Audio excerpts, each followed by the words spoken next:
नमस्ते। थर्ड आई में आपका स्वागत है। आज हम लोग अपने प्रधानमंत्री नरेंद्र मोदी जी के जो 20 वर्ष उन्होंने पूरे किए हैं सरकार में रहते हुए। एक्चुअली मोदी जी का एक बहुत नया सा डिस्टिंक्शन है, वो सरकार में और उनकी जो पार्लियामेंट्री या विधानसभा का सफ़र है वो एक साथ ही शुरू हुआ। तो वो 7 अक्टूबर 2021 में गुजरात के मुख्यमंत्री बने और उसके 20 साल अभी बड़े धूमधाम से पूरे देश में मनाया गया। मैं उस पर आऊँ उससे पहले मैं कुछ और चीज़ें बता दूँ। ये 20 साल का सफ़र है जिसको सारी जगह पे सेवा और समर्पण के हिसाब से लद्दाख से लेके कन्याकुमारी तक सब जगह हर एक स्टेट में बीजेपी ने इसको ठीक से मनाया और बड़े इंटरव्यूज़ दिए गए। एक इंटरव्यू जो सबसे ज़्यादा पॉपुलर रहा उसके बारे में बात करेंगे। वो इंटरव्यू संसद टीवी में चैनल पे अमित शाह साहब ने दिया और अमित शाह साहब ने एक तरह से ही बैटेड फॉर मोदी जी।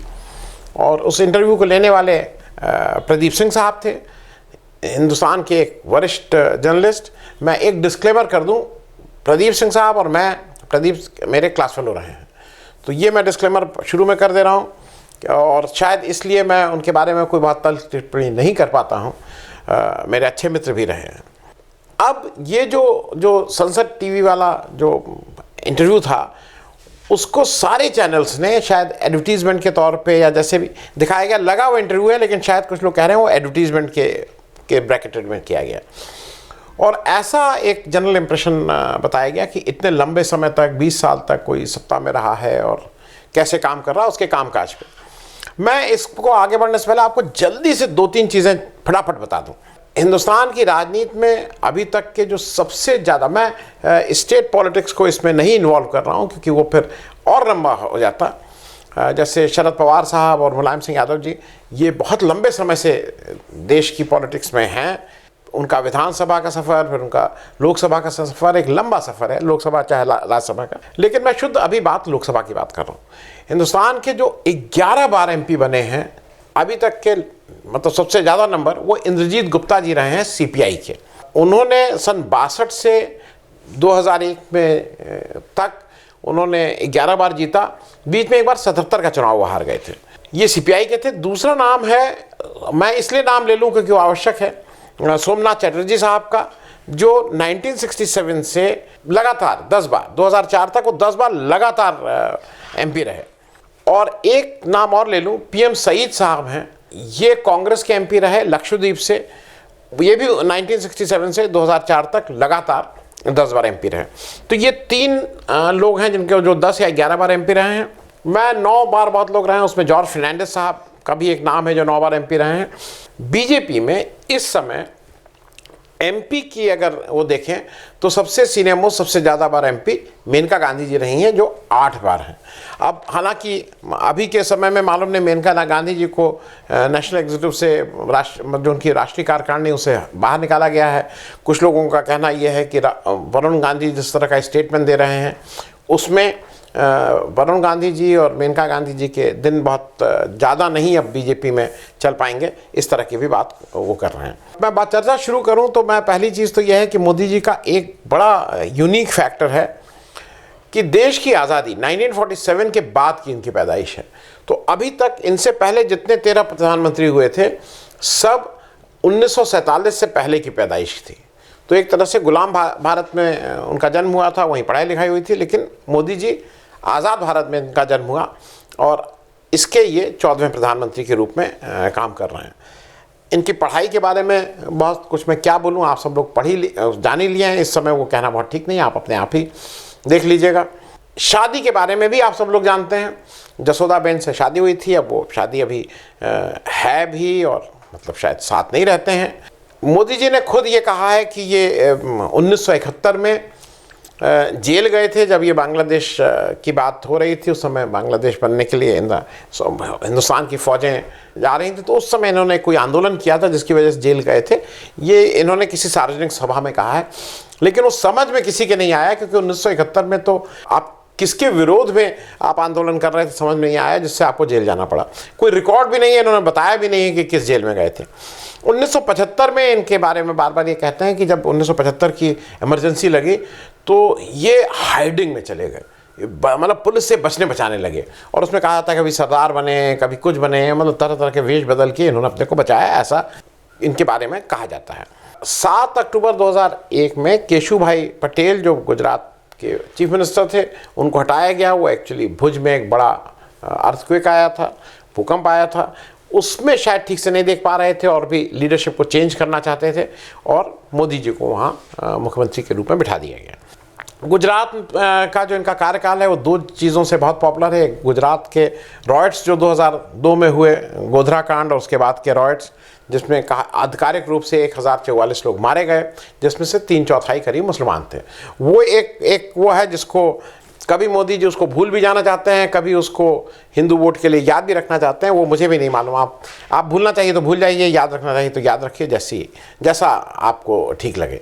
मैं एक बात और कह दूँ, वो एक गुजरात कॉलिंग और तरह तरह के कैंपेन करके गुजरात मॉडल का एक नाम तैयार हुआ था, और उसी के बेसिस पे 2014 में Modi ji prime minister candidate declare हुए। जिस समय अडवाणी जी होना चाहते थे प्राइम मिनिस्टर कैंडिडेट, बहुत सी उस समय थी, लेकिन जोर लगा के राजनाथ सिंह साहब अध्यक्ष थे, इनको प्राइम मिनिस्टर कैंडिडेट कर दिया गया, और इन्हीं के उस पर ये पूरा इलेक्शन लड़ा गया। 2004 में ऐसा कहा जाता है 1984 के बाद किसी सिंगल पार्टी की एब्सोल्यूट मेजॉरिटी आई थी। 2019 में वो मेजॉरिटी और बढ़ गई। इनके जो एज प्रधानमंत्री, मैं इसको रन थ्रू जल्दी से इसलिए कर रहा हूँ क्योंकि आपको याद दिलाने के लिए, नोटबंदी एक इनका निर्णय रहा जो अभी तक का ऐसा निर्णय है जो हम सब लोग किसी न किसी कारण से याद करते हैं। कुछ लोगों को ये लगता है कि ऐतिहासिक निर्णय है, कुछ लोगों को ये भी लगता है कि इससे काला धन बिल्कुल सब पकड़ में आ गया सरकार के, कुछ लोगों को ये लगता है कि इसकी वजह से लोगों को बहुत दिक्कत हुई, क्योंकि ना सर्कुलेशन ऑफ नोट कम हुआ, ना जो 1000 रुपये का नोट बंद करके 2000 का कर दिया गया, तो जो काला बाजारी वाले थे या जो काला धन रखते थे उनके लिए और आसान हो गया, इत्यादि इत्यादि। जीएसटी का इम्प्लीमेंटेशन, कुछ लोग कहते हैं कि दुनिया में ऐसा इम्प्लीमेंटेशन नहीं हुआ, दूसरी आज़ादी की बात करते हैं। कुछ लोगों के अपने अपने व्यूज़ हैं जो कहते हैं कि नहीं, जीएसटी का इम्प्लीमेंटेशन बहुत ख़राब हुआ, और उसकी वजह से हमारे जो अनऑर्गेनाइज सेक्टर, छोटे और मझोले जो भी इंडस्ट्रीज़ हैं, उनके ऊपर एडवर्स फ़र्क पड़ा। CNRC का आप याद ही है आपको क्या हुआ था। CNRC अभी भी मुझे भी बहुत क्लियर नहीं है, क्योंकि एक चीज़ का आंसर कोई नहीं देता है। कई लोग ये प्रश्न पूछते हैं कि अगर CNRC हो भी जाए और उसमें पता भी लग जाए कि 1 लाख, 10 लाख, 5 लाख, 1 करोड़, 2 करोड़, 4 करोड़ कहीं से ये लोग भाग के आए हुए हैं और हिंदुस्तान में शरणार्थी हैं, हिंदुस्तान के नागरिक नहीं हैं, आइडेंटिफाई भी कर लिया जाए कि भाई ये लोग जो हैं ये हिंदुस्तानी नहीं हैं, उनका करेंगे क्या, इसका आंसर कोई नहीं है। तो CNRC वाला है। फिर कश्मीर में 370 हटाया गया, और फिर कहा गया कि 3 साल सरकार साथ में चलाई मोदी जी की पार्टी ने कश्मीर में, और 370 हटाने के बाद कहा कि बहुत ही अच्छा वहाँ अमन चैन है, लोग खूब खुश हो रहे हैं। ऐसा भी कहा जा रहा है लोग जाके वहाँ खूब प्लॉट ले रहे हैं, वहाँ घर बना रहे हैं। जैसा कहा गया था कि अब पूरे कश्मीर में जाके कहें तो मतलब सरकार के हिसाब से ऐसा माना जाता है कि वहाँ बहुत अमन चैन है। लेकिन हाल के कुछ दिनों में कश्मीर में, जबकि सरकार का पूरा कंट्रोल है, सेंट्रल गवर्नमेंट का कंट्रोल है, गृह मंत्रालय का कंट्रोल है, लेकिन वहाँ पे टेररिज्म फिर से एक बार सर उठा रहा है। किसान बिल के बारे में कहना ही क्या। किसान बिल हमको और आपको सबको पता ही है कि किसान बिल का क्या है, विरोध है। कुछ लोग कह रहे हैं कि एक विशेष ग्रुप जो है, विशेष लोग मिलके मोदी जी को बदनाम करने के लिए ये किसान आंदोलन चला रहे हैं। जो भी हो, लेकिन किसान आंदोलन तो फैक्ट है, हम सब लोग उससे जुड़े हुए हैं। मतलब चूँकि जो भी किसान है, जिसके घर में भी किसानी होती है, उसकी जो हिमायत है या उसका जो सॉफ्ट कॉर्नर है वो किसान मूवमेंट की तरफ रहेगा ही रहेगा। इसके अलावा बहुत से हुआ, छोटा मैं नहीं बता रहा हूँ, कोरोना क्राइसिस में जिस तरह से हम लोगों ने थाली बजाई, हम लोगों ने मोमबत्ती जलाई, इत्यादि इत्यादि बहुत से काम किए, वो मोदी जी के अनुसार उसको हम लोग कोरोना को बहुत सक्सेसफुली हम लोगों ने हैंडल किया, थाली बजा के और मोमबत्ती जला के, और दुनिया में एक तरह का रिकॉर्ड भी बनाया है। हालांकि उस समय कुछ लोग ये भी कहते हैं कि उनको ऑक्सीजन सिलेंडर नहीं मिला, कुछ लोग कहते हैं हॉस्पिटल की बेड नहीं मिली, और कुछ लोग कोरोना काल में इस सरकार का कुप्रबंधन भी बोलते हैं। मैं 2 यात्राएं और आपको जल्दी से याद दिला दूं। मोदी जी की 2 बहुत इंपॉर्टेंट यात्राएं थी।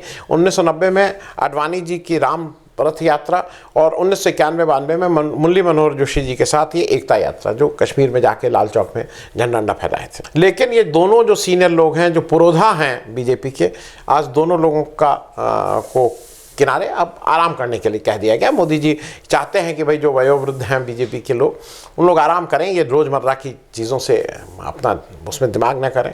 अब इनका समय आराम करने का आ गया है, तो वो उनको बहुत अच्छे से आराम करवा रहे हैं।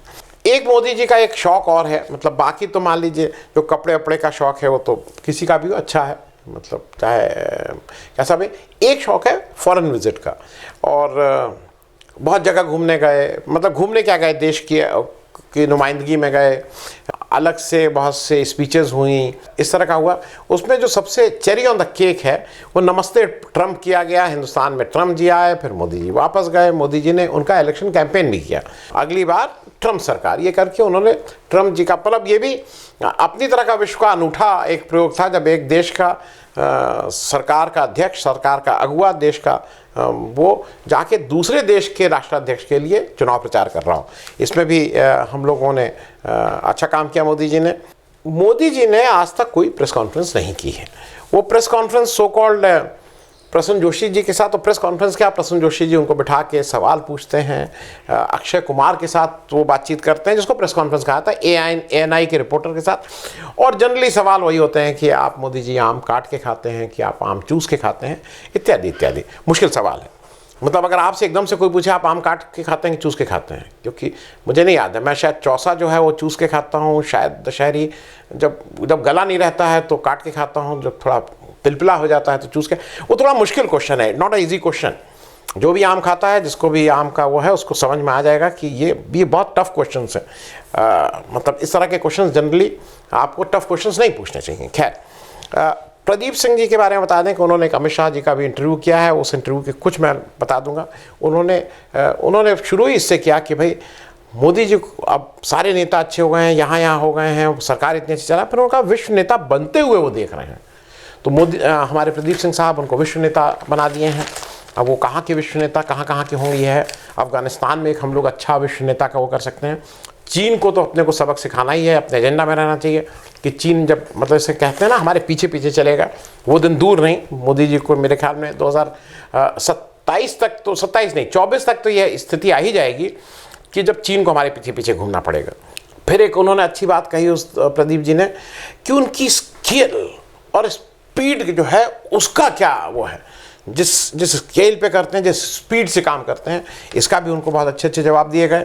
एक बहुत अच्छी बात कही जो मुझे ये लगता है कि देखिए आप, मतलब मैं इसलिए कहता हूँ इत्तेफाक से, भाई एक मेरी गलती है, मेरे माँ बाप पढ़े लिखे थे, मेरी माँ MA पास थी, मेरे पिता MSc पास थे, ये मेरे ख्याल में, लेकिन जिसके माँ बाप पढ़े लिखे नहीं भी हैं, एजुकेशन के प्रति बहुत ही जागरूक है ये सरकार। अमित शाह जी साहब का एक छोटी सी वो सुन लीजिए 10 सेकेंड की, जहाँ वो कह रहे हैं कि एजुकेशन के बिना इस देश में कुछ नहीं हो सकता है। जो आपकी नीति निर्धारक हैं उनको एजुकेशन आनी चाहिए। लेकिन मैं आपकी जानकारी के लिए बता दूंगा, जो 24-25 की कैबिनेट है गुजरात में जो अभी बनाई गई है, सारे पुराने जब बदल डाले हैं, नई है, उसमें एक जो मंत्री जी हैं वो कहते हैं कि जस्ट लिटरेट उनके बारे में लिखा गया है।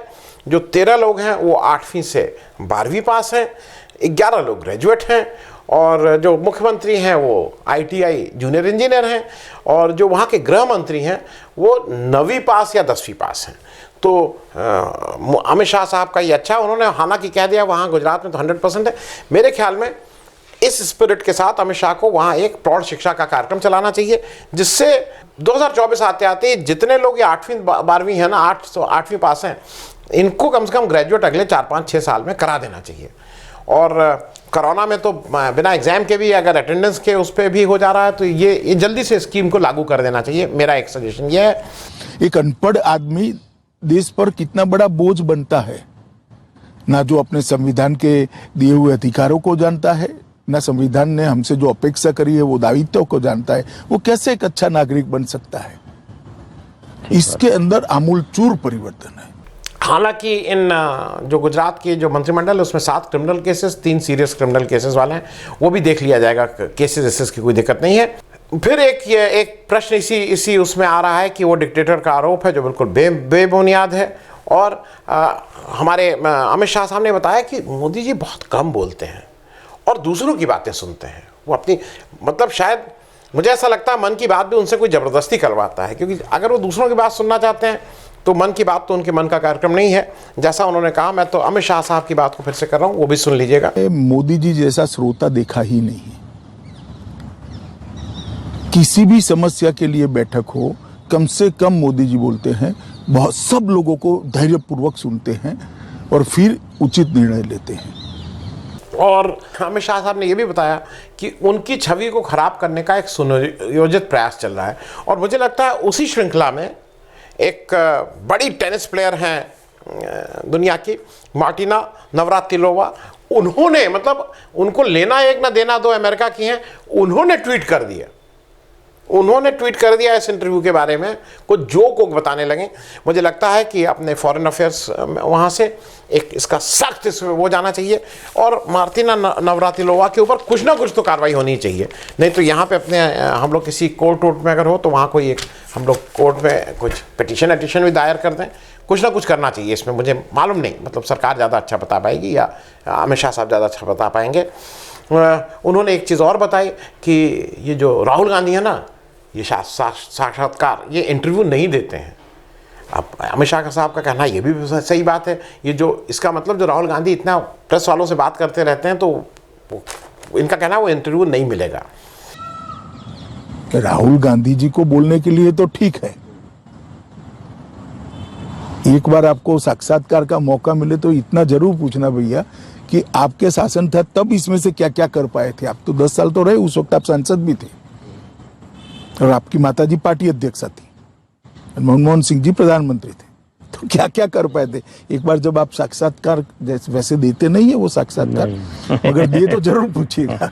अच्छा, अकेले प्रधानमंत्री हैं जिनको प्रदीप सिंह साहब ने ये बात बताई, मेरे मित्र हैं, उन्होंने एक अच्छी बात बताई। उन्होंने बताया कि अकेले प्रधानमंत्री हैं जिनके 7 साल के कार्यकाल में कोई आंदोलन ही नहीं हुआ उनके अगेंस्ट। उन्होंने गिना दिया, नेहरू को छोड़ के इंदिरा गांधी, नरसिम्हा राव, राजीव गांधी, उनका सबका नाम गिनाया, मनमोहन सिंह। उन्होंने कहा कि 7 साल में अकेले यशस्वी प्रधानमंत्री जिनके अगेंस्ट कोई आंदोलन नहीं। मुझे भी लगता है कि ये बिल्कुल सही बात प्रदीप सिंह कह रहे हैं, क्योंकि ये जो किसान आंदोलन है, ये आंदोलन थोड़ी है, ये और ये मोदी जी के अगेंस्ट थोड़ी है।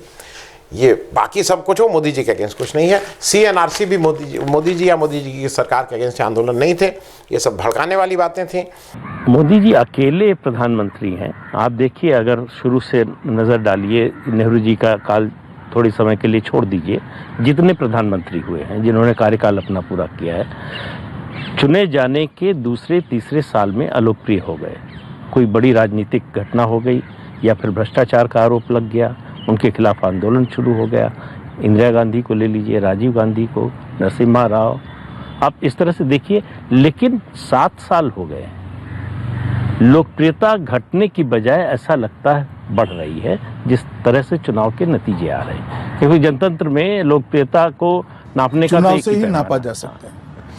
और मैं 2 बातें चलते चलते बस बता दूं कि जहां तक ये राजनीति का सफर है ना 20 साल का, उसी मंत्रिमंडल में 2 लोग ऐसे हैं, राजनाथ सिंह साहब हैं जो उनसे 1 साल छोटे हैं, वो भी नए मतलब आज़ाद भारत में उनकी पैदाइश हुई, लेकिन वो 1977 में MLA बन गए थे। तो आज वो 44 साल से वो पार्लियामेंट्री डेमोक्रेसी में हैं और 1991 में वो एजुकेशन मिनिस्टर बन गए थे 30 साल से।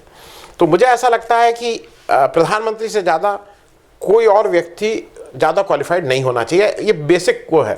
तो या तो राजनाथ सिंह साहब को राष्ट्रपति बना दिया जाए तुरंत, जो अभी अगले साल वो हो रहा है, या इनको कुछ संगठन में ले जाया जाए, क्योंकि ये प्रधानमंत्री ज़्यादा 30 साल से हैं।